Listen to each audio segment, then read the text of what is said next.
Kale njagala babuuzaako mwenena gye musinzidde okubanga mutulaba amanya yenze King Smith wano nyini ku Celeb Jazz nga bulijjo. Abasiraamu njagala ogamba assalamu alaikum rahmatullahi wa barakatuh ate nammwe ab'enzikiriza endala njagala bagamba mukama yeebazibwe kansubire gye musinzidde okulaba programu eno mukama akyabakomye kubanga akaseera ke tulimu ko si kalungi biseera bya kubuuza ku munno na biseera bya kwebereramu. So olunaku lwaleero bujiro tubabuzeeko nnyo naye nkomyewo n'omukulu amanyiddwa nga Kaye Wisdom mutabani w'omulaalo era ng'ensonga ezimu ezituleese lwaki abadde atubuzeeko ajja kuba zitubulya naye first things first Kaye sooka obuze kuba kulaba otubulye ne lwaki onoonyezebwa ebitongole ebisingayo obunene mu gavumenti ya Uganda. Wakwetereeza ebyo bya kisiru mu kifo ky'okunoonya konyi banoonyanze sooka obabuuzeeko. Amanya gange yenze Kaye Wisdom mutabani w'omulaalo yakulira ku mata omutali mazzi ne Seriraaka. Tuli baana ba Ssaabasajja Kabaka twatuuka wano. Eri omutabani w'omulaalo wali ejjeeko kati oli mwana wa Ssaabasajja Kabaka. Wuliriza nze seeyita bwesi taata wange gye yava njogerayo kati ompita isima ati okwogera nti yava eri Burundi oba bwa oba ompita Lwase yava e Congo atayogera. Otegedde kye mugamba anti mutusibako Lwase gwe wali alabyeko omusajja omuganda asirwala bw'atyo. Buzibu ki ne Lwasa?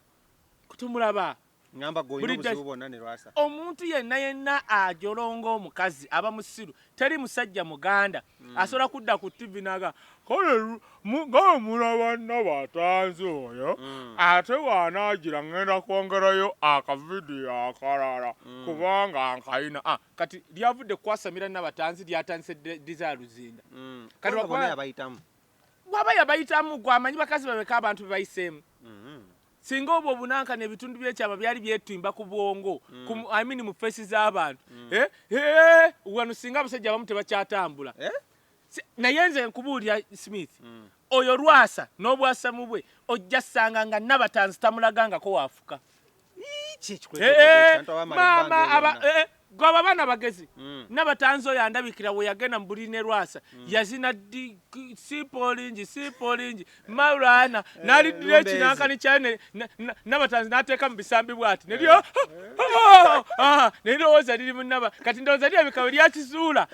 nti lyakomangaawo kakati bwe busungu kyekimuluma ekyo. Oyo Lwasa ku bakazi be yeebaseeko lwaki olowooza alemedde ku Nabatanzi? Osanga yali awo bayinamu ekyenjawulo. Tewali kyova olaba alabika gwaba abawala abo Bannabatanzi baana bagezi si alina ebisambi bwe biti kati wagenda n'eryo asiigako butto bw'atuuka eri ateeka wano ne lirowooza liri munda ne likomaawo babinaaba ng'okyogera nga gwe bali bakikola anti tuli basitebbooni oba olaba g'omanyi abaana banawe engeri gye beekolamu deribale kati asobola okubeera naye emyaka egyo ate abo abaana Bannabatanzi baba bagezi talinda kumukyusa ye yajja yakutandika takulinda gwe mutanda n'abeera nawe omwaka gumu 2 3 naye mwattunga okuma mu bisambi nga g'omanyi oliwa gw'olaba Nabatanzi kkula bw'ati nga wano kino kyadda mu maaso eno kumba akantu ke kasembeeri kali eri kati Lwasa gw'obeera otya n'omukazi wa myaka ng'oyo Nabatanzi w'omulaba yenna alinga mapeera short age mwana kakubuulidde kati wowaŋŋamba tazaala kati mmwe gundi Tamale Junior tulaba batazaalemu asobola n'okuzaalira myezi 6 maama laba oyo famire ani Tamale Junior atali healthy muveeko Lwasa n'agalwaddege gwomanyi mmeka zaalina gw'oŋŋamba otya obeera n'omukazi emyaka 5 nga togiranga n'ogula abo abaana era nze ŋŋamba nnyo abawala emulate abantu nga Nabatanzi emulate nga Bashira Gashumba agasajja agasiru ng'ago agakongo togazaalira otegedde kyengambye kakati oyo gundi Lwasa oŋŋamba gwe ate ebyo bisajja erisajja limu likuleetera okulowooza nti ffenna abasajja tuli basiru ng'omanyi nti n'abasajja bangi nnyo beekwata bu vidiyo ne bakazi baabwe n'ebifaananyi bangi tebabifuluma era gwe muwala gwe na mulenzi gwe don't be shaken na bino ebisajja birwasa abantu bangi beekwata bu vidiyo n'abaagalwa baabwe n'abaali ba ex naye babikuuma just mulimu abasiru nga babiri be bawogganya gwe obutagambye Rema ne Nabatanzi bafaanagana kituufu Rwema nga yamulabirawa mbune n'abatanzania kabafaanaganya Muki? embeera obutazaala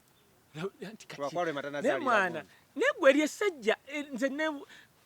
nsaba Katikkiro atuyambe akebere essajja eryo DNA kubanga nze ndaba lizingireyo Mengo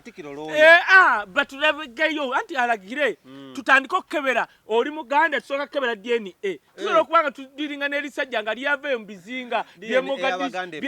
Mozambique njanjawulo omusayi gw'Abaganda guli very distinct kyobola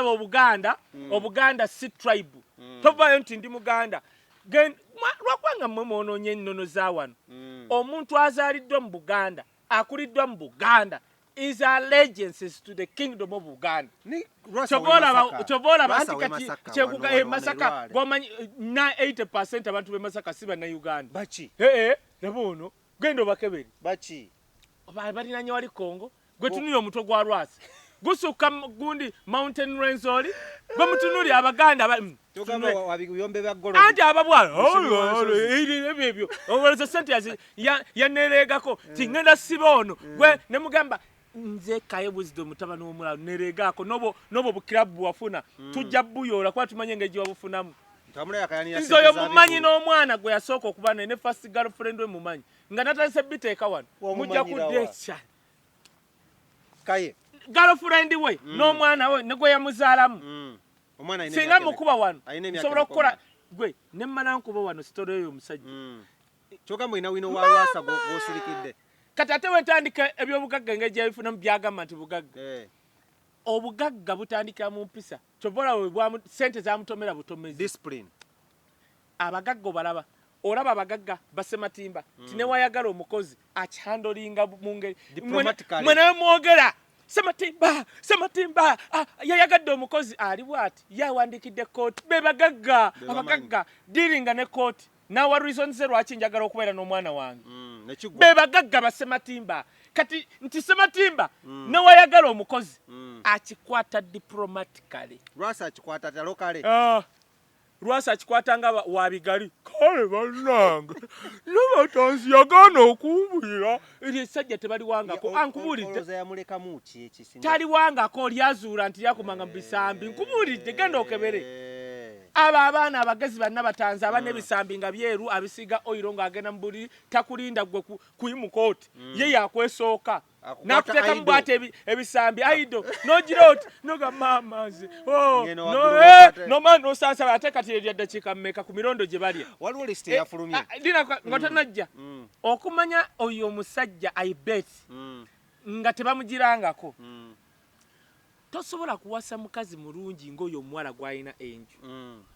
nabanga ku ssaawa zino akyayogera ku nabatanzi yokimanyi bakiyita batenkanation no what is this okimanyi nti nno omusajja asobola okuba n'omukazi mu buliri naye nga amuli mu bwongo mulala kisoboka oyo enjo lwakubanga muwala bambi munaku osobola n'okusanga mu buliri wabeera naye ati kati avaawa mu bbaala osobola okusanga bambi weliba limwebaseeko liba liti nabatanzi libala liri liti nabatanzi nkubulira era enjo agumye lwa bwavu si lwa mukwano ezo kala enjo munyarwanda eyo kala abeera naye n'oba mwavu abanyarwanda ne wabasula ku street abamweru abanakabina bo Katonda yabawa kyovula abakyala baffe abava mu Buganda batuyita abanyarwanda batuyita baami naffe twakkiriza omusajja omuganda eyalinamu kasente ateekeddwa okuba yawasa ku munyankole ku munyarwanda bebakitaffe kale waliwo lisiti eyafulumye eraga bapresenta abasinga okuba abalungi mu TV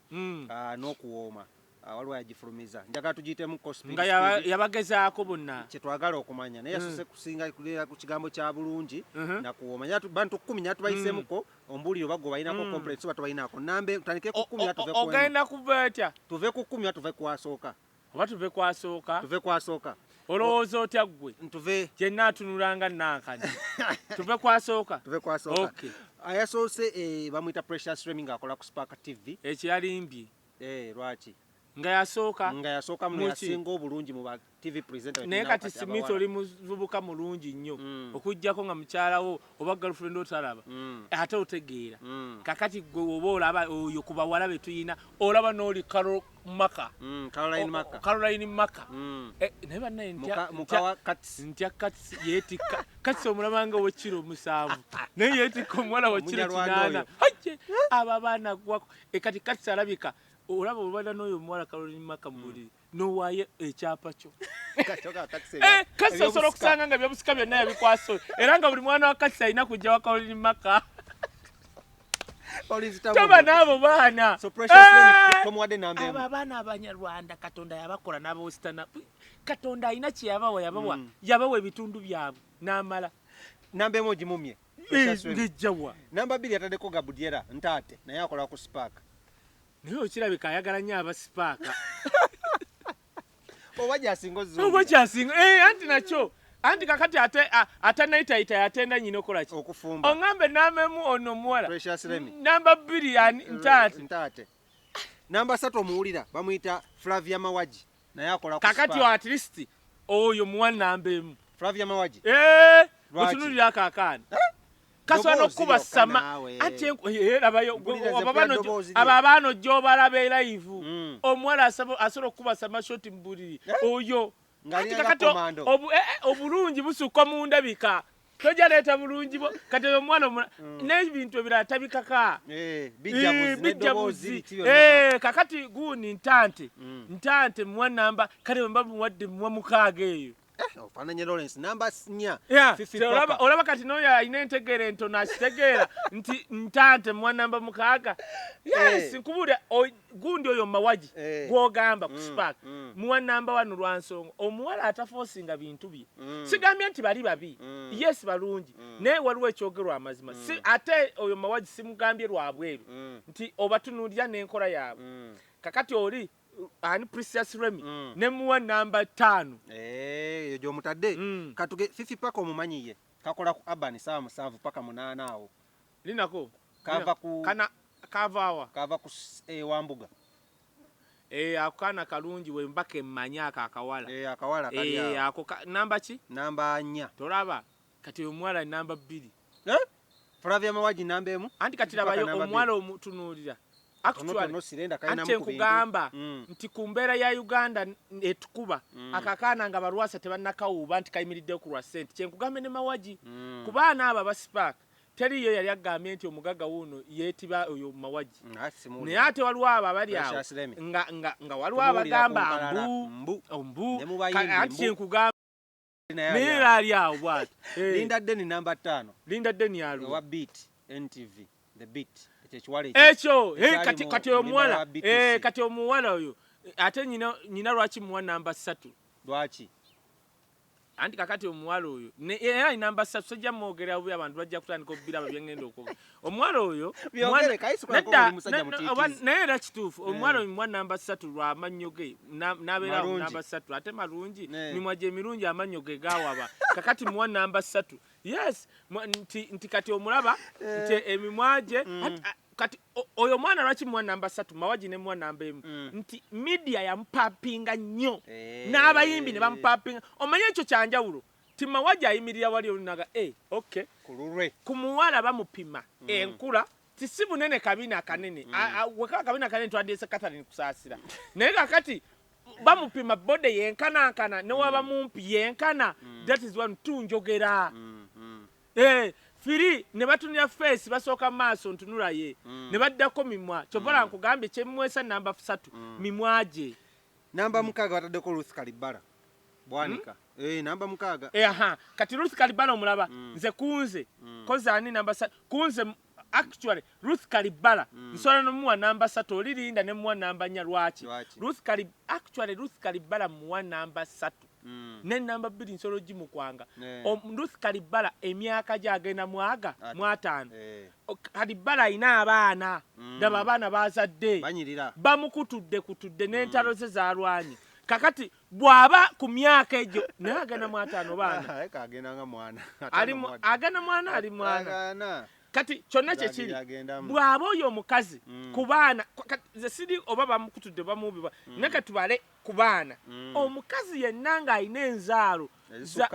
maama oyo omukazi aba mulungi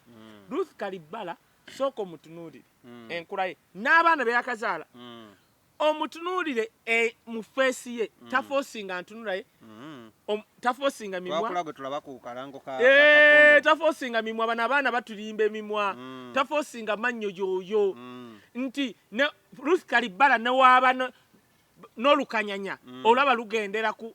kikula kye nti lulungi kati Ruth Kalibala alinga Jennifer Lopez ekyo omulungi kati ate n'ova ku ekyo n'odda ku figa ya Ruth Kalibala yeekanaakana nawe genda ogikole oba olowooza figa bagikolera mu jimu kyokka singa Shiba si ye namba 1 anti anyiikidde jimu kati ate si mufumbo tebannamuwuba tannazaala kati otyanga Ruth Kalibala kyekugamba omukazi omupimira kati gwe singa nze nkulaga omuwala eyanzaalira omwana oyimirira naawe waliwo gundi kafuko yamutundira bwatinaga Wisdom ono omuwala namuna twali eri ku Kyusi namutunira bwati yes nga wali mu ggwanga yakomawo yali azze yajja kundabako ne tujja ku Kyusi ne mbagamba buno ne yanzali bonna buli omu yali awo yayiike namba musanvu kati Ruth Kalibala newe biba nti omuwala aba mulungi okuva ku mabeere yambuka n'omupima okuva wano mu kiwato n'okukkirira kati Ruth Kalibala byonna tolina ky'ocomplaining n'oba ayambadde empale n'oba ayambadde swimming costume n'oba ayambadde biwanvu ate ng'azaala ne buno obwana bw'oleeta tebunnazaala tebunnakola ki Ruth Kalibala anyuma nakuba namba 7 kuliko Caritas Kyalisimbe Caritas Nalongo owa NBS kati wa namba 9 oyo gy'omutadde Diana Nabatanzi namba 8 ati kati balimbye kati Diana Nabatanzi wali nakomye ku namba mmeka kati nakomye ku namba 5 wakomye kitale ku mukaaga naye Diana Nabatanzi muwa mukaaga guno jawo ntate lwaki lindako Diana Nabatanzi mwana 5 Diana Nabatanzi ekimpeze ekimwese 5 nga simwadde namba 4 Diana Nabatanzi alwanye entalo nyingi nti oba kumuuba tosobola kwetikka musajja lwasa azitoa wadde wamugiranga mu bisambi azitoa kilo 3 n'omweteekako oyo kumala emyaka 5 kati engeri gye okumuuba okwo muteeka ku namba 5 nti amaintainize ekintu otegedde aye kati abamu balowooza yeekuba mpiso nedda sikwe bannaye kati omanyi kale katulabe njagala olaba abawala abaali abaddugavu ne bajja ebifaananyi by'obuddugavu nga balabika bubi kati kankula abawala abaali abaddugavu ng'era gye bali nga mu buddugavu bwe baali balungi baleeta bad black mu buddugavu ng'olaba yali muwala mulungi ebyaddala nga yali mwavu naye ng'omulaba nze nalaba ebifaananyi bye nga bina naye nga ono omuwala ali mulungi Diana Nabatanzi ebyaddala nga si byakwekoza muwala mulungi agatta n'empisa omanyi ki kintu kikulu nnyo kati Diana Nabatanzi ate tebamulabangako nti feesi simanya ali mu jimu wagirawo bwawo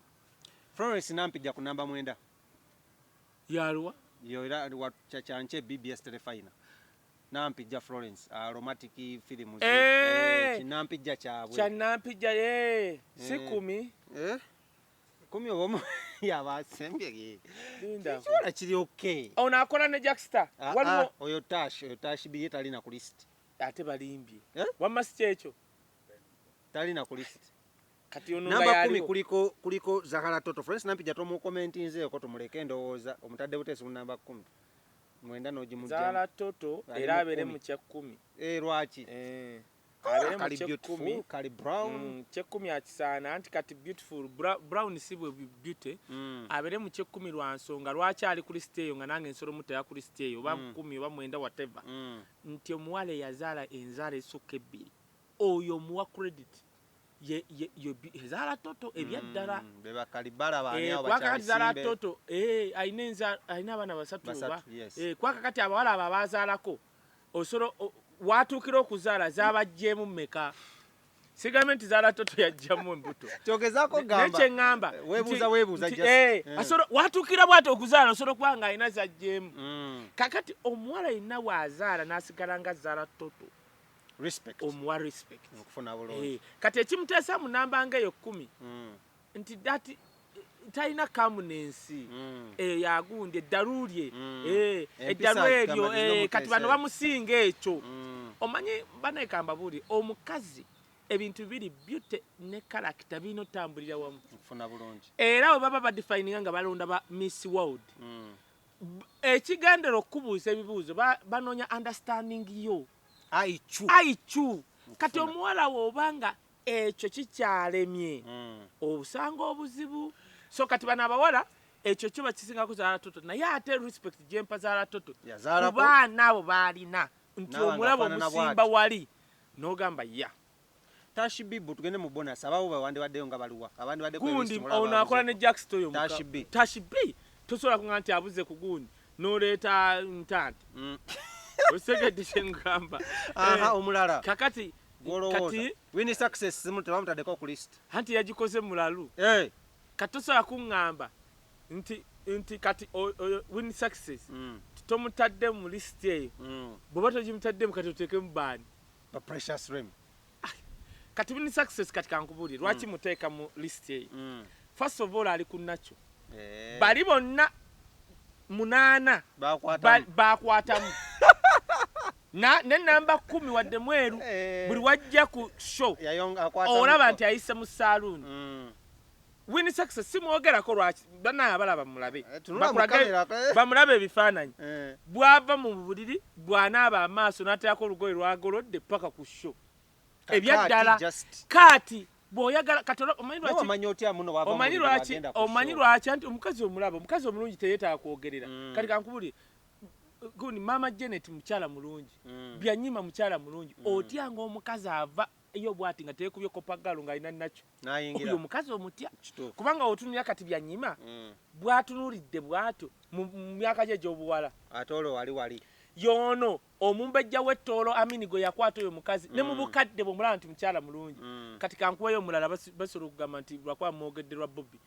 mukazi wa Bobby mukyala mulungi Babi Kyagulanyi mukyala mulungi ebyaddala itungo omukazi ali ku nakyo first of all wanzaalo mmeka oba nnya wanzaalo nnya ku nzaalo nnya ali ku nakyo tebamukolako bukoko nzijja ati tuli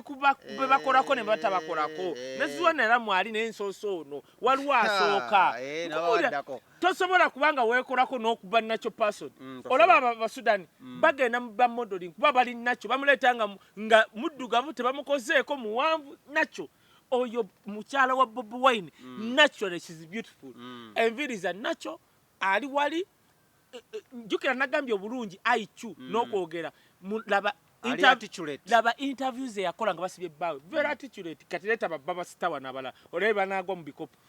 babba basita bw'omuleeta okwogera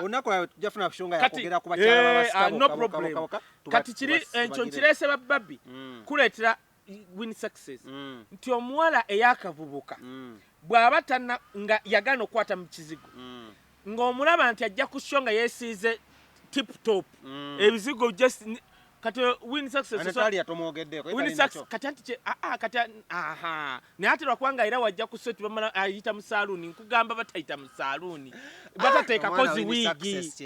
no kyeŋŋamba tebateekako wiigi kati win success 2 njagala otunuulire omuwala n'obulungi bwe obulaba ayambadde empale njagala oleete be twogeddeko bonna nga bambadde empale zibakwata oyinza olaba ttagali maama bw'olaba ebinnya mu kabina bw'olaba amagulu agataatereera bw'olaba akabina bwe kati kyobola kube twogeddeko bonna asobola okwambala empale yoyo akola ne Jackster ye Momo Ruth Kalibala Tashibi Ruth Kalibala Mawaji nga tonaleeta Mawaji awo wini yabagwamu yes gwe laba wini nga yambadde empale mulabe nga yambadde ekiteeteeyi waliwo okwambala empale nga zikunyumira ate noyambala ekiteeteeyi ne tukwata ku mutwe nga lunaku okumamu kyenkugamba kakati yenna eyakoze we yagenze ku New Vision yagikoze omumanyi simanyi Precious Remy ozati yalonzemu bakyalibe bokka neyeesooka wanambemu bw'obeera gwe kakati era kati singa era kyewasoose singa tetwagitawanyeeko obwedda neebuuza nti abantu ono baale kakati ate naye simunenya muwagira lwa nsonga kati omanyi lisiti eyo nti nno yamuleetedde abamukwana anti babadde babiri yabadde ye ne Jovan Luzinda bebakoze lisiti anti Jovan Luzinda naawe omumanyi ku bavubuka abato abasinga okukwana kati abayimbi anti balina atunula bwati abakazi abakulu alinga pasita yiga omugenzi ali bwati tatugenda akola bwati kale olunaku olwaliro ekyatulese okunoonya kayo naye kakati abayo Precious Limi tasobola kuteekako bali abawala beekuga kakati wagamba nti number 2 in success aba yeekubye jje oye kayo wisdom naye kati olaba abaana ba President Museveni kati ndabayo tunuulira Natasha otunula ono pastor Patience bwe bavaayo bati Natasha okuggyako straight gwe yakola otunula bwoti n'osirika n'otoddamu kunyega ogamba alhamdulillah oyisangalo mu face nkuleetera abaana ba pulezidenti b'ensi endala oyinza olaba ttagala abantu abavuganya ku baana ba President Museveni baana ba Kagame abo abawala aba President Museveni abyaddala balungi nti newakanula bwati eriiso newakola bwati anti basobola okutemako omutwe kati abo abaana wateekolako kopagalo kubanga abo abaana walaba abaana b'Obama balungi naye era bayitako mu kasaluuni naye nze nalaba Natasha nga tutambula ebya trek ng'ava mu nsiisira n'ajja wali n'atonoga uno omuwala natural mulungi